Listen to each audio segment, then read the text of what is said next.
Hi, Hi, how are you? I'm good. I'm Genevieve. I'm Nohea. It's nice to meet you. It's nice to meet you too. Can you tell me about your 12-year-old self? Like, what were your favorite hobbies? And, like, how did you spend your time? When I was 12, I had just moved back to my hometown in New Jersey from Tokyo. So I lived in Tokyo when I was in 5th and 6th grade. And I remember it was so amazing to be back with my elementary school friends. We were all going to the same middle school. And that was really exciting because I'd been in elementary school and this was my first middle school experience. I loved horseback riding. So in my town, there was a stable not too far away. So I spent time horseback riding, and that was something that I couldn't do while I was in Japan. So I was glad to be back to horseback riding. And I also loved hanging out with my friends, riding bikes. That's big. I got to ride my bike to school, which I really enjoyed. And we biked around the neighborhood, pulled some weeds and got 50 cents to go to the store and buy candy, that kind of thing. What about you? Tell me about your 12-year-old self. What do you like to do? I like to draw and sculpt a lot. Wow, sculpt like with clay? I like make little figurines. Wow, okay, that's talent. So you like art? Yeah. And then me and some of my friends are trying to make a cat cafe. A cat cafe? Yeah. Wow, do you know where cat cafes are actually really popular? Japan. Not just cat cafes, but all different types of animal cafes. Like, you like guinea pigs, there's one of those. There's several dog ones, like for particular breeds. What prompted you to want to build a cat cafe? Because there's not a cat cafe in Provo yet.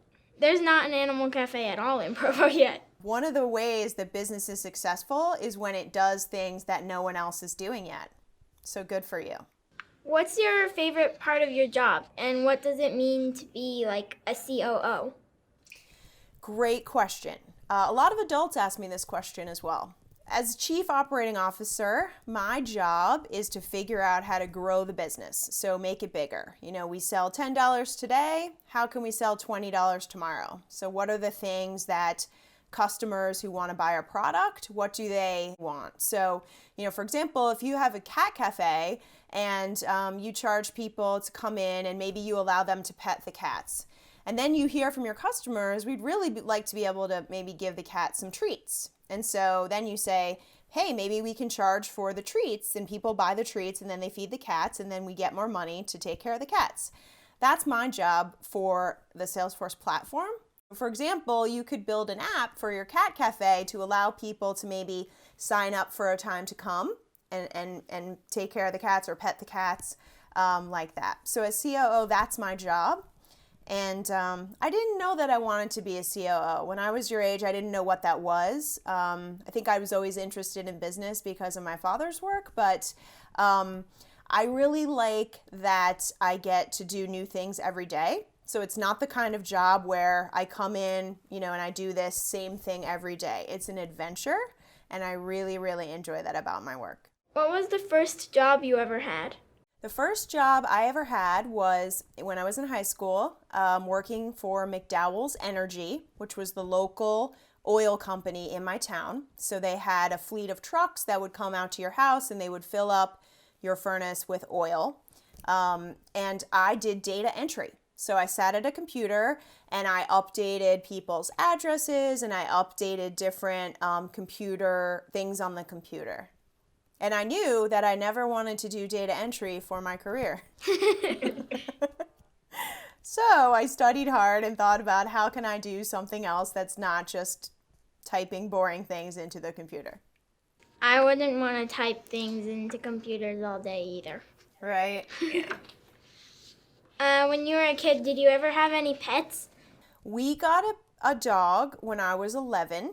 So my dad grew up on a dairy farm in Wisconsin. So he was very accustomed to having animals, cows, pigs, horses, etc. But my mom was not a huge animal lover. So finally, by the time I was 11, I wore her down and we got a dog, and we had luckily a big yard that the dog would spend all day playing in, so that we didn't really have to take it for a walk and do all of the things that you have to do normally when you take care of a dog. But that was my first pet, was a dog who we named a Japanese name called Hachiko, which is now pretty famous, right? It's a movie. We have a dog too, but it took coronavirus to wear my mom down. What? Yeah. So you got a dog recently? Mm-hmm. What kind of dog? A mini Labradoodle. Oh, so cute. Do you like taking care of her? Yes. It's work, right? It's a lot of work. Just like the cat cafe. It's a lot of work. What was the biggest obstacle to become a senior executive, and how did you overcome it? Sure. I think the biggest obstacle still is that there's not a lot of women working in technology. And I think that's something we need to change. So, when you don't see a lot of people like you that are in your company or in your same job, like for example, if there were no other girls in your class, you'd look around and say, like, wait a minute, why am I the only girl here? And I think sometimes that causes us to doubt ourselves a little bit. And so at my company and as part of my work, I get to spend a lot of time making sure that we hire women and that we help develop them. And there's not a lot of women sometimes in technology because there's not a lot of women who are engineers. I mentioned that my dad was one, but that wasn't really interesting to me. I wonder if that would have changed if I met an engineer who was female when I was thinking about what I was going to study. The most difficult thing, about being senior and moving up as the company is you slowly realize that there's not a lot of people like you, and that can be difficult. What are some things about where you are in your professional life that have surprised you?